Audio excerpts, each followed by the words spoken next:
Okay, hello. So this is just a mild test here, just trying to figure out how this is all going to work. I'm trying to see how this works, and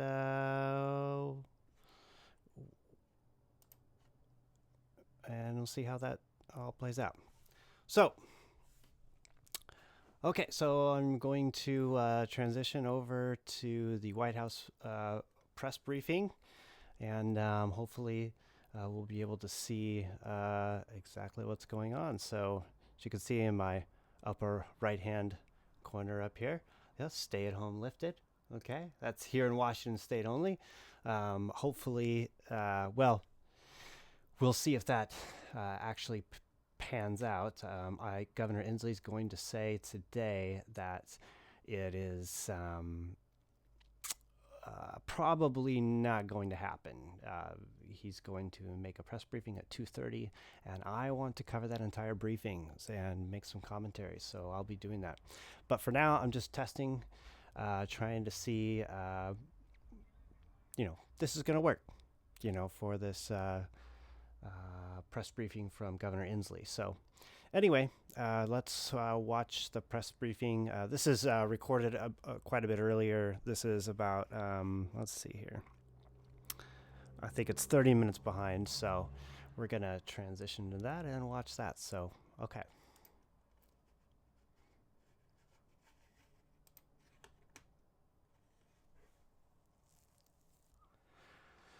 So I guess they're still gathering themselves, still getting ready. I could actually fast forward a little bit, but I don't think I'm going to do that.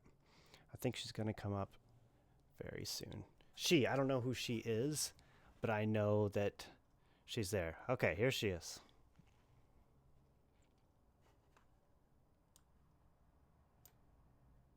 Good afternoon. I have an announcement for you on hospital funding as appropriated in the third phase of coronavirus relief. The Trump administration will distribute a total of $12 billion in provider relief fund payments to 395 hospitals across the country that have been hardest hit by the COVID-19 pandemic. These hospitals have collectively cared for over 70% of the 184,000 Americans that required hospital inpatient care.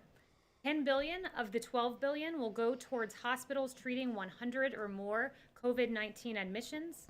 HHS is distributing an additional $2 billion to these 395 hospitals in proportion to the amount of care they provide to low-income and uninsured patients. This is consistent with our effort to ensure that Americans who need federal government assistance the most receive it. We'll be releasing a breakdown of the states receiving this funding and the counties receiving this funding, but for your awareness, New York, New Jersey, and Illinois receive the most funding by state, while New York, Bronx, New York, and Cook, Illinois receive the most funding by county as determined by our metrics. Our healthcare providers, as President Trump has repeatedly acknowledged, are our heroes as we work to defeat the invisible enemy. This relief funding will help these heroes defeat this virus. In reacting to CARES relief, I love what this one provider said. He said, thank you and God for this relief. I have tears in my eyes out of gratitude for these funds. Thank you so much. Additionally, 100 flights as part of Project Airbridge have been completed to date. These flights have expedited nearly 1 billion pieces of PPE for our healthcare heroes. The third phase of coronavirus relief also included $320 billion in additional funding for the Paycheck Protection Program, which, as you all know, provides forgivable loans to small businesses in order to keep their employees on payroll. This program has been extraordinarily successful. During the first round of PPP loans, 1.6 million loans were issued to small businesses. Of those 1.6 million loans, 1 million of them were given to companies with 10 or fewer employees. So it has gone to small businesses and businesses that need it most. But the PPP, look, it's not just another government program. This is supporting everyday Americans who, through no fault of their own, have found themselves in this predicament. We saw this firsthand at the White House on Tuesday. On Tuesday, President Trump welcomed small business owners and employees to the White House. These small businesses received PPP loans, which helped them pay their employees during the pandemic. Biddy and Bose was among the small businesses welcomed to the White House. Biddy and Bose employs 120 people with intellectual and developmental disabilities. It's a coffee shop not too far away from here. Biddy and Bose had to temporarily close its doors, but because of PPP loans, Biddy and Bose was able to rehire all of its employees. I had the real honor of getting to meet Michael Hoyp. He's one of the employees at Biddy and Bose, and he offered some words of encouragement to our country, and they really touched my heart, and I think they'll touch the heart of America, if you guys wouldn't mind playing. So you can see this is pretty corporatist, as standard by Trump and his team. I love my job, and I am excited about going back to work. At Biddy and Bose, we like to use the phrase called "not broken."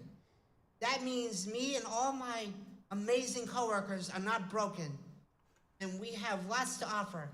I know the great country of the United States isn't broken either. So on behalf of myself, Megan, and Amy, and all the employees of Biddy and Bose, thank you for inviting us over. You guys are a family. Love you guys. Michael's an incredible young man. I gave him a call yesterday, and So sweet. Such a sweet thing. Oh, how nice. How nice. You're so loving, Trump. Everything you do is for the people that are down and out and hurting. It's kind of sickening, actually. But anyway. asked him what he was up to, and he said he and his fellow employees were literally handwriting notes to put in with their coffee packages that they send out to consumers. I received one of these notes from another company, and it really does put a smile on your face. And Michael's doing that each and every day. And Biddy